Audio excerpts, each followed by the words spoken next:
Hello, नमस्ते, राम राम। तो आज एक और नए वीडियो के साथ मैं नेहा फिर से उपस्थित हूँ और ये जो कहानी है ये कहानी बहुत अच्छी कहानी है। आप सुनेंगे तो आपको भी पसंद आएगी।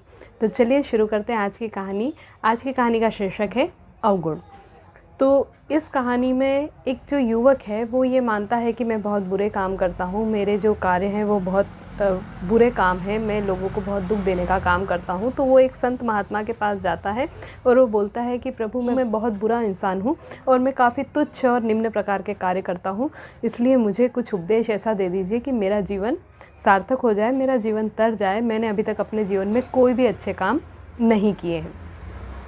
तभी अचानक गुरु से ध्यान से देखते हैं और वो संत महात्मा उसको कहते हैं कि तुम एक काम करो कि ये जो परिसर है, इस परिसर में जो चीज़ें तुम्हें तुमसे भी बेकार, तुमसे भी तुच्छ लगती हैं, उन वस्तुओं को तुम उठा लो और उन्हें अपने साथ लेकर चले जाओ। व्यक्ति था वो आगे बढ़ता है। उसने सबसे पहले देखा कि इस परिसर में एक कुत्ता बैठा हुआ है, तो उसे लगा कि ये जो पशु है, मैं इंसान हूँ, ये पशु है, तो निश्चित रूप से ये मुझसे कम अच्छा है, तो मुझे इसे लेकर जाना चाहिए। जैसे ही वो उसे अपने साथ लेकर जाने के लिए सोचता है, फिर वो सोचता है कि कुत्ता तो लोगों की सुरक्षा करता है, उनके साथ रहता है और इसमें तो ईमानदारी की भावना कूट कूट कर भरी है, तो ये मुझसे तुच्छ कैसे हो सकता है।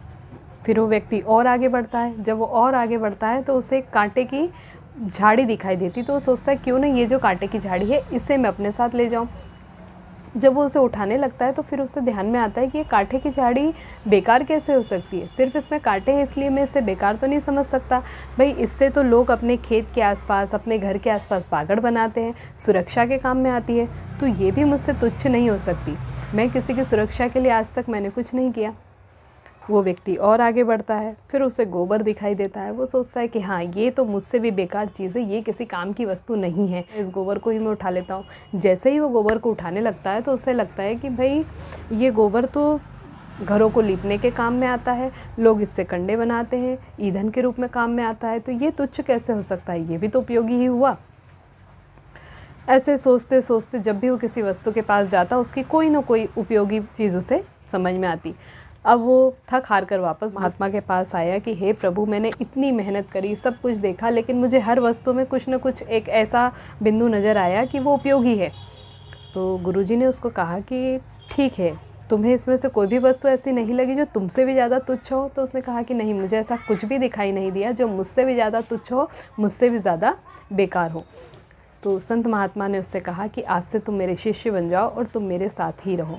जब व्यक्ति अपने दूसरों के गुण उसमें देखने लगता है और अपने अवगुणों को स्वयं परखने और पहचानने लगता है, तब वह व्यक्ति स्वयं अपने आप में उत्कृष्ट होता जाता है। तो जो संत महात्मा थे उन्होंने कहा कि अब तुम्हें किसी उपदेश की ज़रूरत नहीं है, तुम्हारा जीवन स्वयं सार्थक हो चुका है। तुम समझ चुके हो कि हर वस्तु का एक गुण है और तुम्हारे अंदर क्या अवगुण है, और धीरे धीरे तुम अपने अवगुणों को खुद ही परित्याग कर दोगे। और तब से वो व्यक्ति उनका शिष्य बन गया और उन्हीं संत के साथ में रहने लगा। हर वस्तु और हर व्यक्ति अपने स्थान पर उपयोगी है, किसी को भी तुच्छ समझना सही नहीं है।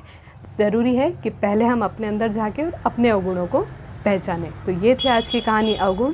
आशा है आप लोगों को पसंद आई होगी। यदि पसंद आई है तो प्लीज़ लाइक, सब्सक्राइब और शेयर ज़रूर करिए। धन्यवाद।